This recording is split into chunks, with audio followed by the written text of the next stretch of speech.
എപ്പോഴും ഇത് തന്നെയാണ്. അതായത് ഒരു ഡിസാസ്റ്റർ നടക്കും, പിന്നെ നമ്മളെല്ലാവരും അയ്യോ നമ്മൾ ഇങ്ങനെ സംഭവിച്ചത്, ഇതുകൊണ്ട് കാരണം എന്താണ്, ഗവൺമെൻറ്റിൻ്റെ ഭാഗത്ത് നിന്ന് അല്ലെങ്കിൽ എൻവയൺമെൻറ്റൽ സ്റ്റഡീസ് എന്താണ് പറയുന്നത്, ഇതൊക്കെ സംസാരിക്കും. പിന്നെ അതൊന്ന് മാറുമ്പോഴത്തേക്കും പിന്നെ നമ്മളുടെ ഡിസ്ട്രാക്ഷനായി. നമ്മുടെ ഈ ഒരു മറ്റേ സോഷ്യൽ മീഡിയ സ്പേസിലുള്ള പോലെയാണ്, we have 10 second long memory with everything.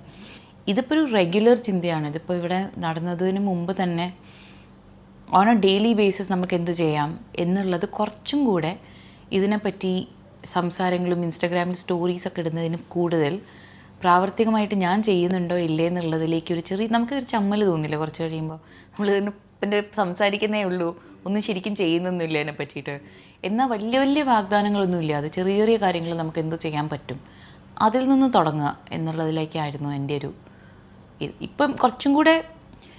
ഇപ്പം ഇവിടെ വയനാട്ടിൽ നടന്നതാണെങ്കിലും ഇപ്പം കോഴിക്കോടാണെങ്കിലും കുറച്ചും കൂടെ നമ്മൾ